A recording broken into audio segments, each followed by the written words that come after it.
જય શ્રી કૃષ્ણ મિત્રો, સ્વાગત છે તમારું મારી ચેનલમાં। આજે આપણે પ્રોટીનથી ભરપૂર ખૂબ જ ટેસ્ટી અને બાળકોને લંચ બોક્સમાં આપી શકાય એવી સરસ રેસીપી બનાવશું, જેને બનાવતા ફક્ત 10 જ મિનિટ લાગે છે અને એકદમ ટેસ્ટી, બહુ જ હેલ્ધી રેસીપી બનીને રેડી થાય છે। તો ચાલો રેસીપી શરૂ કરીએ। એકદમ હેલ્ધી નાસ્તો બનાવવા માટે આપણે સૌથી પહેલાં અહીંયા 1 વાટકી જેટલા સોયા ચંક્સ લઈ લઈશું। એને આપણે પાણીમાં પલાળી રાખશું। હવે અહીંયા 1 ગાજર અને 1 મીડિયમ સાઇઝની મેં ડુંગળી લીધી છે। એને આપણે છોલીને કટ કરી લઈશું। તો ડુંગળી અહીંયા મેં કટ કરી લીધી છે અને ગાજરને અહીંયા ખમણી લીધી છે। અને તમારે જો એમાં કોબી એડ કરવી હોય તો પણ તમે એડ કરી શકો છો। તો અહીંયા સોયાબીન તમે જોઈ શકો છો પલળી ગયા છે। જો તમારી પાસે ટાઈમ હોય તો અડધી કલાક સુધી તમે એને પાણીમાં પલાળી શકો છો, અને જો ટાઈમ ન હોય તો મારી જેમ તમે આવી રીતે ગરમ પાણીમાં પલાળી દેશો એટલે 10 જ મિનિટમાં આપણા સોયા ચંક્સ પલળીને રેડી થઈ જશે। હવે બધું પાણી નીચવીને આપણે મિક્સી જારમાં એને એડ કરી લઈશું।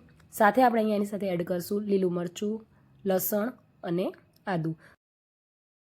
હવે આપણે એને મિક્સીમાં પીસી લઈશું। તો એકદમ તમે જોઈ શકો છો આવી રીતે આપણે એને પીસીને રેડી કરશું।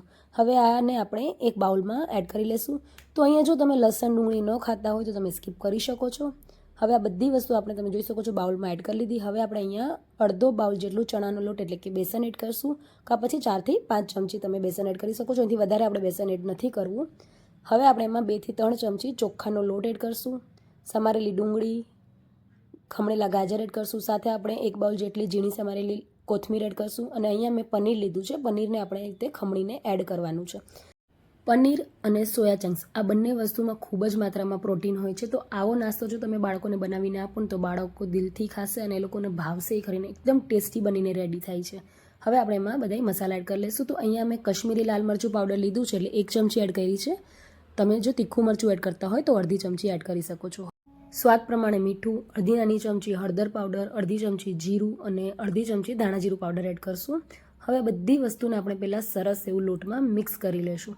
તો તમે જોશો એકદમ સરસ રીતે આ મિક્સ થઈ ગયું છે। હવે આપણે એમાં થોડુંક પાણી એડ કરશું। તો આપણે અહીંયા બહુ પાણીનો યુઝ નથી કરવાનું, થોડું પાણી એડ કરીને મિક્સ કરતા જઈશું, અને સરસ આપણે જેમ લોટ બાંધીએ ને એવી રીતે આપણે એને રેડી કરવાનું છે। આપણે પુડલા બનાવીએ ને એવું ઢીલું આપણે નથી કરવાનું। તો તમે જોઈ શકો છો બિલકુલ આવી રીતે આપણે એને બનાવીને રેડી કરશું। હવે આમાંથી આપણે નાના નાના બોલ્સ બનાવી લેશું। તો જો અહીંયા આપણે ઓઇલ ફ્રી બનાવીએ છીએ એટલે અહીંયા હું અપમ પેનમાં એને બનાવીશ। જો તમારે ટિક્કી બનાવીને ફ્રાય કરવી હોય તો તમે એ પણ કરી શકો છો, પણ આપણે અહીંયા અત્યારે તેલનો યુઝ નથી કરવાનું, આપણે અત્યારે એને ઘીમાં બનાવશું। તો આવી રીતે હાથ પર થોડુંક તેલ લગાડીને આપણે એને સરસ એવા રાઉન્ડ શેપના બોલ્સ બનાવીને રેડી કરી લેશું। તો અહીંયા બિલકુલ આવી રીતે આપણે પહેલાં બધાય બોલ બનાવીને રેડી કરી લેશું। હવે અહીંયા મેં અપમ પેન લીધું છે, એમાં આપણે અહીંયા થોડું ઘી લગાડશું। તો જો તમારે તેલ કે બટરમાં બનાવવા હોય તો તમે એમાં પણ બનાવી શકો છો। અને હવે આપણે બ્રશથી આને થોડુંક આવી રીતે સ્પ્રેડ કરી લઈશું એટલે સરસ આપણા બોલ્સ શેકાઈ જાય। હવે એક એક કરીને બધાય બોલ્સ આપણે એમાં એડ કરશું। ઉપરથી આપણે પાછું થોડુંક ઘીવાળું બ્રશ લગાડી લઈશું। તો બહુ ઓછા તેલમાં કે ઘીમાં આપણી આ રેસીપી બનીને રેડી થઈ જાય છે। આપણે ફ્રાય કરવાની પણ જરૂર નથી અને એકદમ ટેસ્ટી બને છે। બાળકો માટે તો બેસ્ટ છે, તમે જરૂર બનાવજો। અને હા, જો તમે વેટ લોસ જર્ની ઉપર હોય અને ડાયટ કરતા હોય તો તમારા માટે બેસ્ટ રેસીપી છે, તમે એકવાર જરૂરથી ટ્રાય કરજો। ફૂલ ઓફ પ્રોટીનથી ભરેલી। તો સરસ એવા તમે જોઈ શકો છો એક સાઈડથી શેકાઈ ગયા છે। હવે આપણે એને ફેરવીને બંને સાઈડથી શેકી લેશું, અને આવી જ રીતે આપણે એકદમ પરફેક્ટ બધાય બોલ્સ બનાવીને રેડી કરી લેશું। તો એકદમ ટેસ્ટી હેલ્ધી આપણી આ રેસીપી બનીને રેડી થઈ ગઈ છે। તો આ નાસ્તો એકવાર જરૂરથી ટ્રાય કરજો, અને હા, મને કોમેન્ટ કરીને જણાવજો કે તમને મારી આ રેસીપી કેવી લાગી।